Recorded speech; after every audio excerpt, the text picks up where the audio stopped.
Halo guys, kembali lagi di channel YouTube saya. Guys, pada video kali ini saya mau sharing pengalaman saya.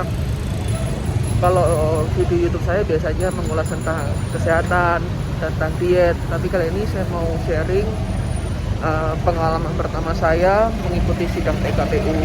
Jadi kalau teman-teman yang lihat video saya dan pernah salah melakukan investasi ya, terutama di properti, mungkin ini bisa membantu Anda untuk belajar ya. Jadi ini adalah pengalaman saya pertama mengikuti sidang PKPU ya. Jadi ceritanya saya ini beli satu apartemen di daerah Alam Sutera pada tahun 2019 ya. 2019 saya beli apartemen ya.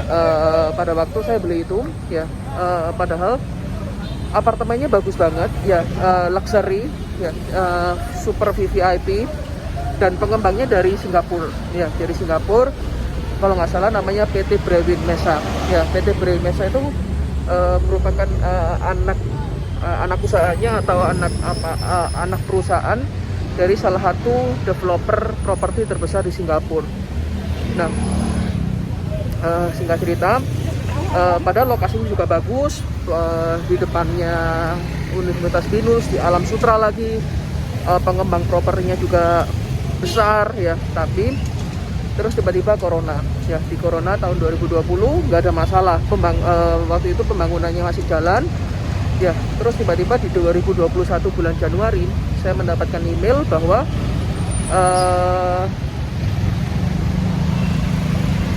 PT Brewin Mesa ini mendapatkan gugatan PKPU ya dari pihak bank. Waktu itu digugat oleh OCBC. Nah, oleh karena itu ini adalah pengalaman saya pertama ya, sehingga apartemen yang saya beli ini tidak dibangun lagi.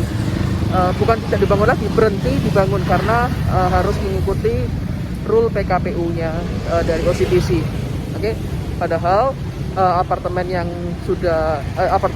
saya beli ini itu sudah hampir selesai ya, kurang lebih sudah 60-70% itu sudah dibangun. Jadi sudah tinggi, sudah lantai 20 atau 25 lantai sudah dibangun, kurang dikit lagi padahal. Nah, tapi karena pandemi, karena corona juga ya, jadi mereka mengalami penurunan penjualan, mereka mengalami penurunan, banyak orang-orang yang beli akhirnya juga di cancel. Jadi kesulitan keuangan ya. Ya namanya saya berinvestasi di tempat yang salah, bukan tempat salah ya, ya di waktu dan tempat yang salah lah saya bilang. Tapi saya tetap berdoa supaya tetap dibangun apartemennya ya. Nanti teman-teman bisa melihat ya, banyak teman-teman saya yang bukan teman-teman, orang-orang yang baru saya kenal juga membeli dan akhirnya mengikuti sidang PKPU ini.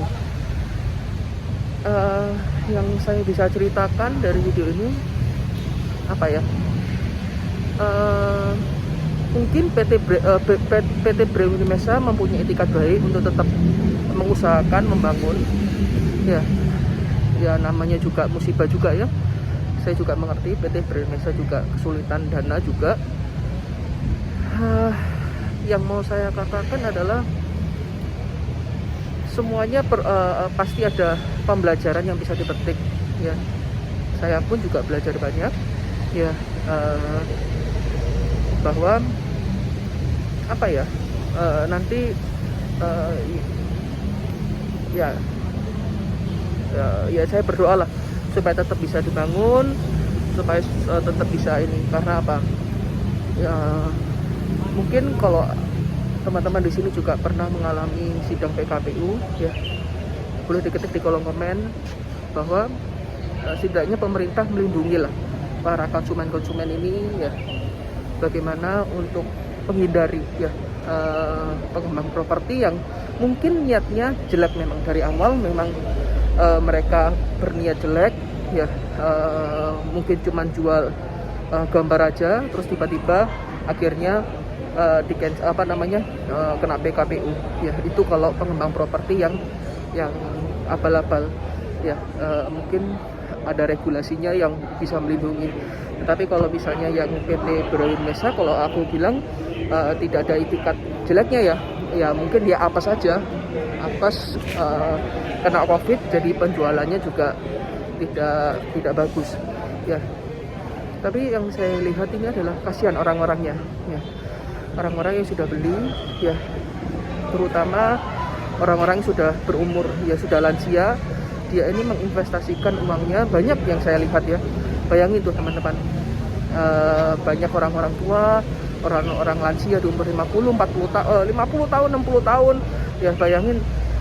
Karena yang beli apartemen ini nggak mungkin anak-anak muda seperti saya, kebanyakan orang-orang yang sudah berumur, umur 50 tahun, umur 60 tahun, yang investasikan untuk beli apartemen ini yang nggak murah juga, yang VVIP. Bayangin tuh, ukuran studio itu harganya 900 jutaan, ya, dan itu nggak murah, ya. Jadi yang beli ini memang orang-orang yang mereka investasikan uangnya untuk mendapatkan passive income.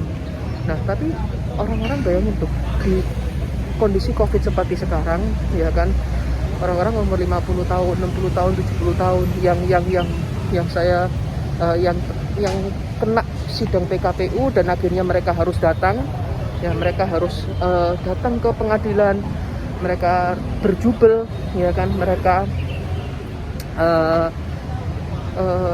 mengorbankan dirinya, ya, karena mereka pasti ada risiko tertular corona seperti sekarang, ya kan. Karena bayangin tuh, satu ruang sidang kecil ini, nanti saya tunjukin tuh, satu ruang sidang kecil diisi banyak orang, ya. Yang kasihan itu adalah orang-orang yang lansia ini, dan mereka tetap datang untuk memperjuangkan haknya, ya. Jadi bagi teman-teman yang lihat ini mungkin bisa sharing ke teman-temannya untuk oke lah, ayolah, ayo, kita harus lebih pintar, ya, jangan sampai kita dibodohin sama orang.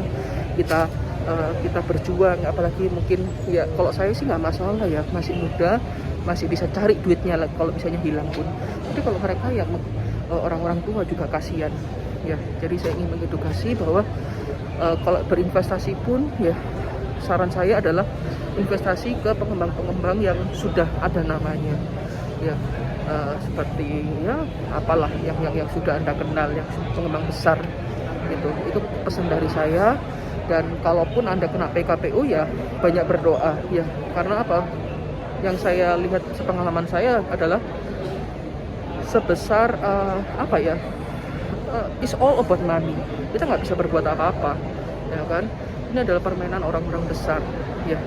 Yang kita bisa berdoa adalah mengetuk hati bahwa kalau masih ada orang-orang di luar sana yang memang mencari celah, ya, untuk ya kerjanya ya kayak gini, yang dia PKPU, yang dia buat properti terus akhirnya gagal.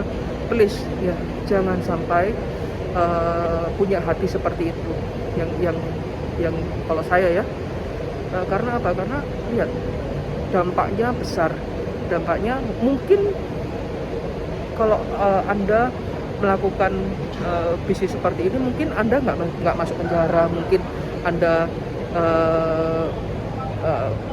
nggak kena apa-apa, ya kan, karena mungkin Anda punya uang. Tapi tetap ada hukuman, namanya hukuman karma, ya. Bayangin tuh, orang-orang di sini yang kena PKPU, yang korban-korbannya memperjuangkan haknya, ya. Tapi kalau tapi tetap pasti akan ada karmanya. Mungkin bukan sekarang, mungkin ke depannya, ya.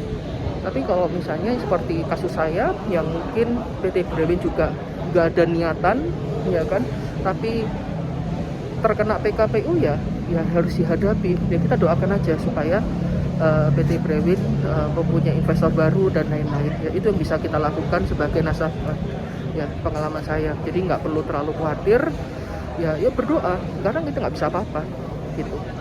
Itu yang saya rasakan selama mengikuti sidang, ya. Jadi nanti kita lihat sidangnya, kita ini sih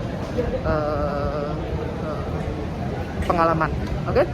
Jadi saya buat ini untuk berbagi pengalaman aja. Thank you. Halo guys, saya sudah selesai mengikuti sidangnya. Jadi tadi itu sidang voting perdamaian. Jadi pilihannya cuma 2, setuju atau tidak setuju atau abstain. Ada 3. Jadi ya yang paling menguntungkan untuk para pembeli atau konsumen itu ya setuju dari perjanjian perdamaian yang sudah dibuat. Jadi klausulnya itu bahwa dalam waktu 30 bulan PT Brewin menyelesaikan apartemennya. Jadi kita lihat deh apakah nanti ke depannya PT Brewin akan menemukan investor baru ya dan bisa menyelesaikan apartemennya. Jadi kesimpulannya adalah ya kita sebagai konsumen nggak bisa apa-apa ya, karena ya apa namanya kita cuman berharap aja bahwa pihak developer bisa menyelesaikan, itu aja. Jadi kalau teman-teman yang punya pengalaman seperti ini ya, yang dilakukan ya optionnya ya setuju dari perjanjian yang sudah dibuat. Karena apa? Karena kalau misalnya pilot kita nggak dapat apa-apa gitu. Itu intinya. Itu sih kesimpulannya kalau kita mengikuti sidang PKPU. Jadi teman-teman semangat ya kalau properti Anda terkena PKPU. See you guys.